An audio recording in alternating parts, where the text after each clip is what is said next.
The KSM Show. Thank you very much on this special 62 years of Ghana. Just a lot for Ghana, man. Well, I'm glad to say I'm older than Ghana, man. But I'm also richer than Ghana. Anyway, Ghana is 62 years and let's give it up for the president, man. He took the parade for the first time to Tamale, man. So Tamale enjoyed it and it was great, man. So anyway, we have a great show for you today, man. In the house today, because it's our Independence Day edition, we are celebrating some 3 Ghanaians. One is a blogger, 2 are comedians, but these are young, and I'm telling you, they have a big future in the industry they have entered into. The blogger is Jibriel Jagbesie, show some love for him. And he is doing absolutely well. Look out for him, man. He's going to get big. And then one guy called Ranzi. Ranzi is from Ashama. Show some love for Ashama, man. I hear all of Ashama is watching Ranzi. Ranzi is a comedian and it's absolutely brilliant, man. I saw his gigs and this guy also has a future. And then the next one, this guy is called Emmanuel Ashon, another great comedian. You don't know him, man. I don't hear clapping. You don't know Emmanuel Ashon. Show some love for Lexi, the comedian. Lexi will be the Emmanuel Ashon. But Lexi will be here today and we're going to have fun, man. Now, are you ready to start the show? Yeah. Are you ready? Yeah. Then put your seatbelts on and say the KSM Show!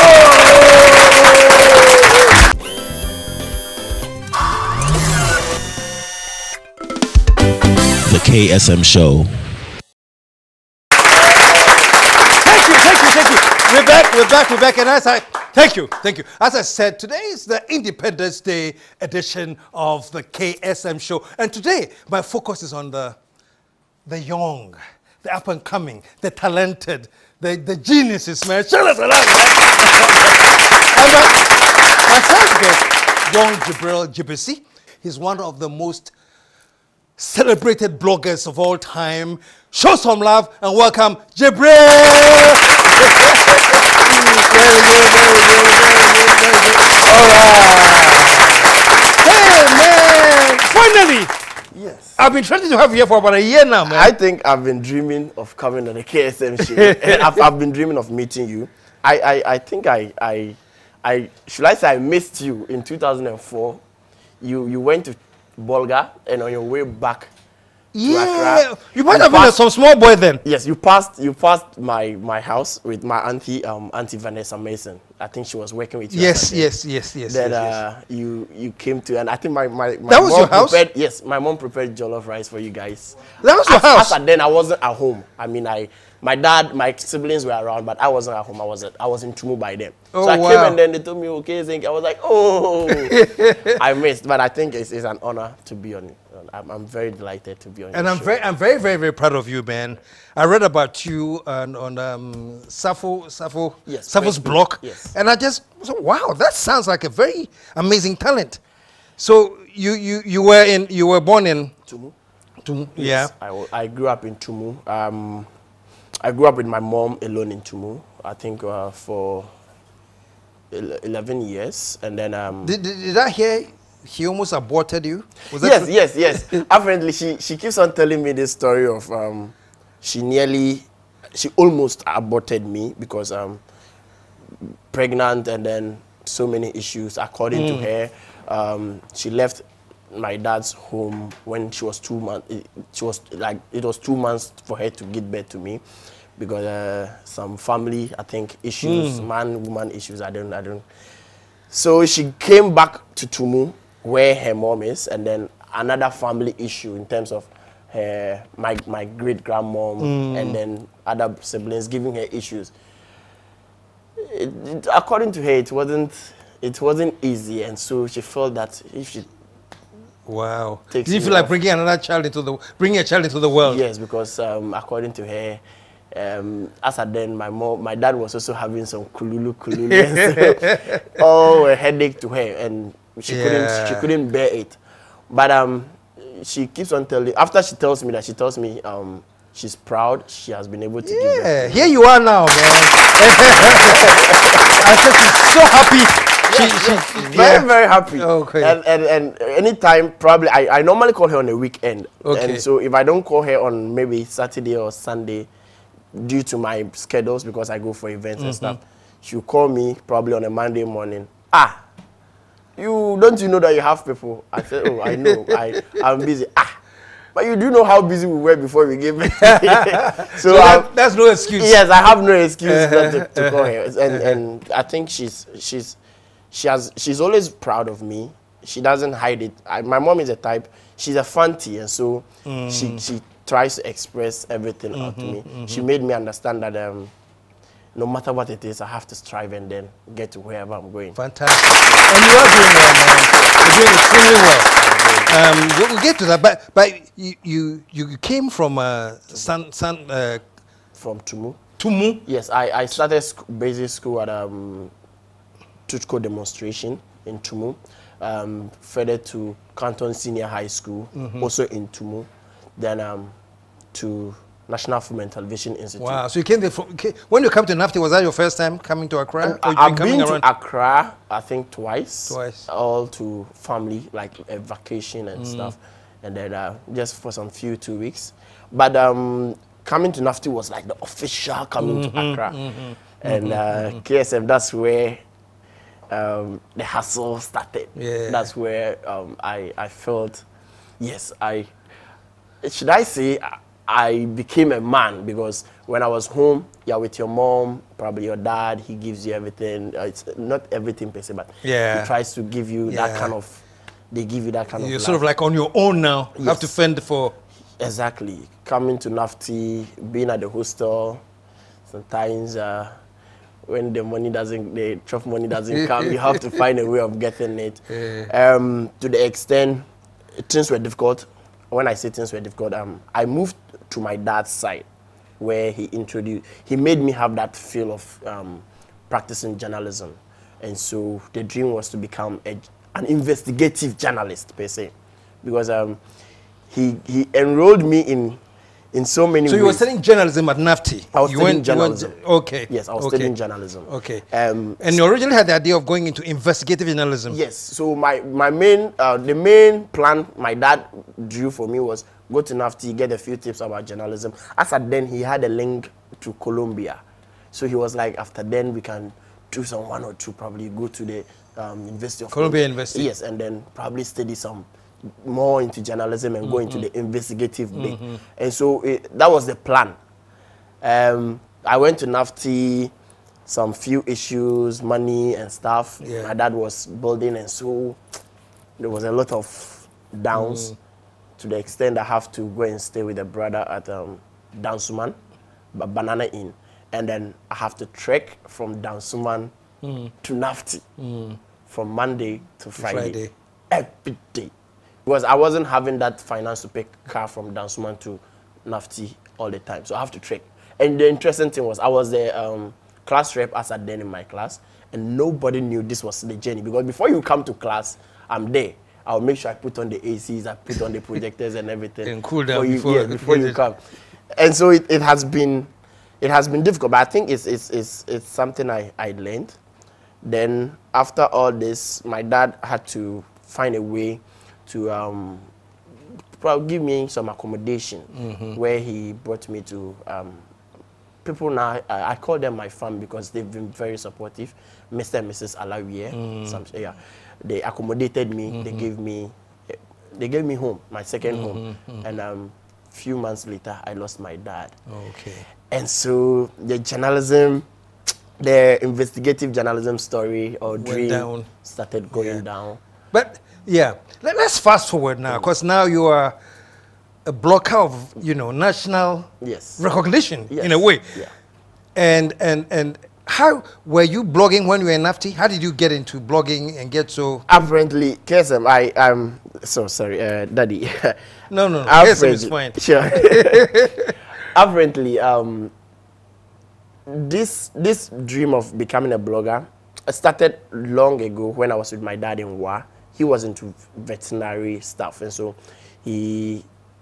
I created a blog by just watching YouTube videos and stuff. So probably he writes about animal productions and stuff, and gives it to me. I publish it and I share it out on my social media handles and stuff. So I didn't actually know that blogging was a major, should I say, a major deal as a profession. So I was just doing it for fun until I came to NAFTI, and then I heard of Amiel Deborah. Then I was like, okay, who is this guy? So I had to go in, went on Wikipedia, searched for him. Then I started doing research. I think I hit him up on Facebook. He didn't reply. Yeah, he didn't reply. So I was there till a day he WhatsApped me. He took my number as I gave them. Then we started chatting. Then I had that fair idea. Now, NAFTI studying journalism, they introduced an online journalism course to the thing. So it just gave a path that, okay, pick it up and then go. So my lecturer, Mr. Romeo Adogla, very supportive. He created my first blog. It was a blog, WordPress blog. Wow. Specifically for entertainment and arts. So it started there. Amiel also started mentoring me. Probably when he has events, he calls me. I think my first event was the Ghana Meets Nigeria 2016. Yes, he invited me. I was very happy then because I never met him until that day. I went and then that was nice of him, man. Show us some love for Amiel. I've always said that Amiel has been supportive. Fantastic. Yes, he doesn't hide. When he tries to reach out. He has taught me a lot. I don't know how I'm going to. I think the comedians call you daddy. I have to also give Amiel that daddy outstanding something because he has been so supportive. He doesn't.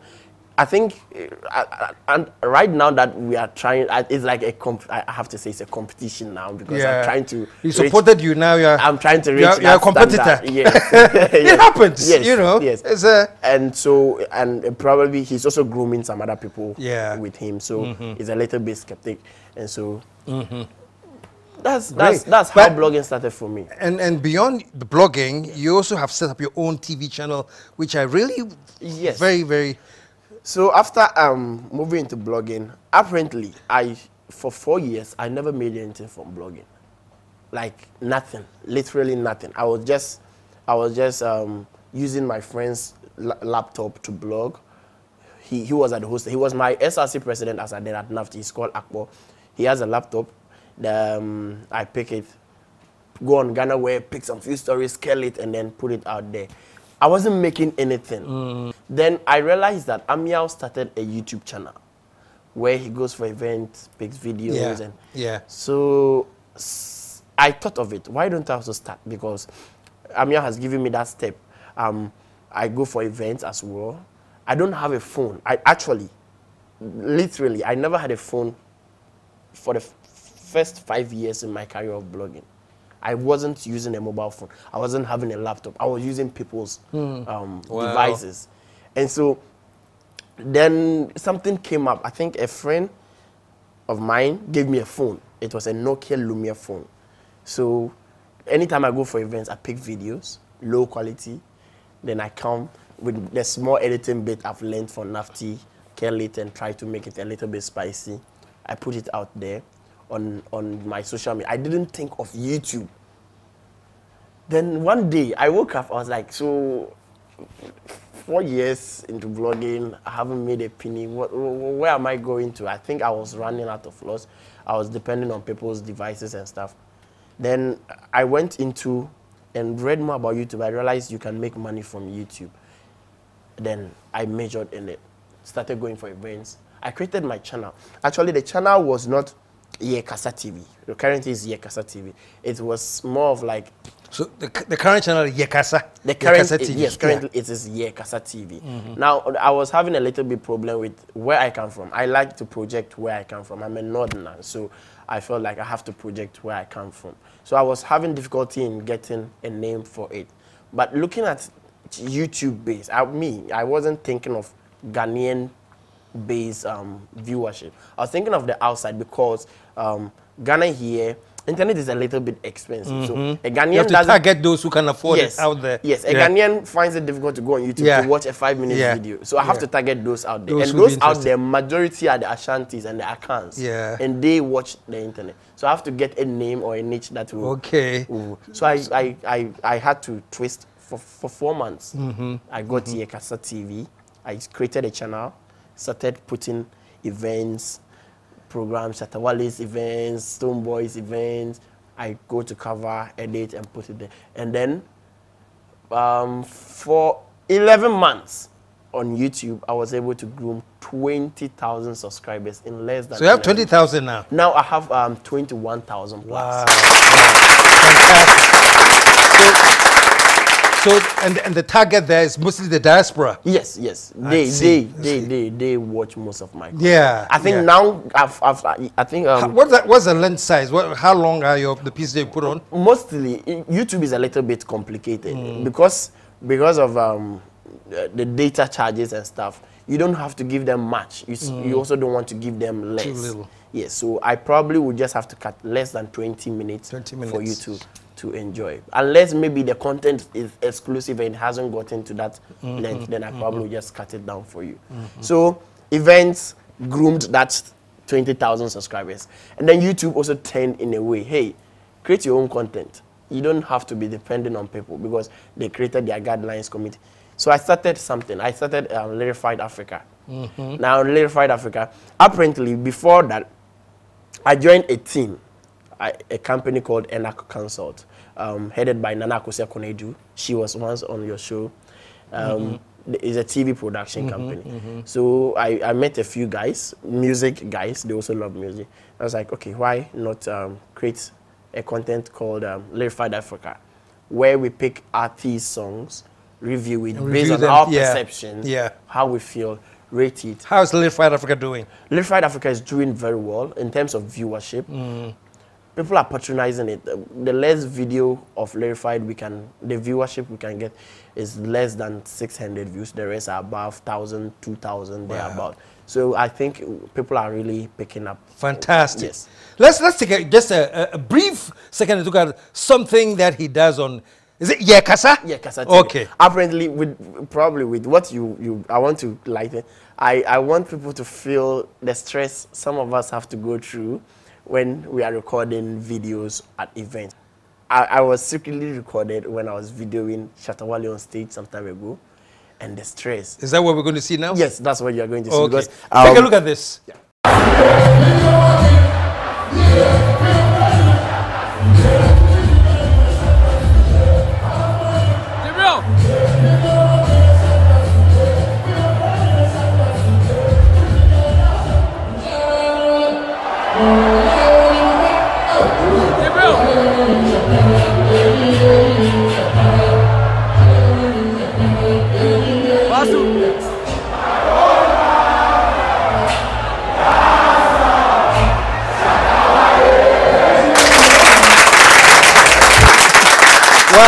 Wow.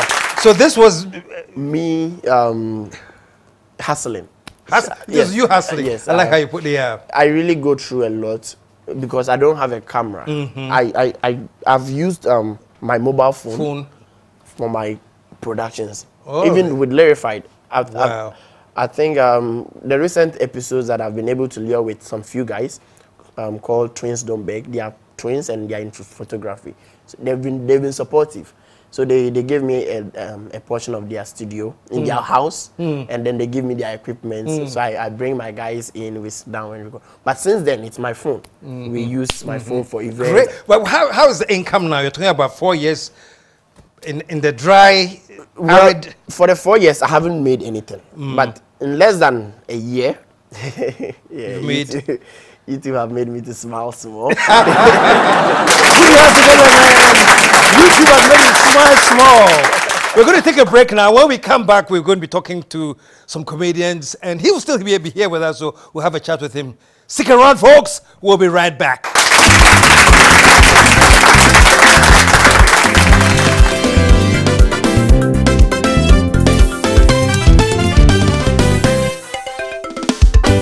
The KSM Show.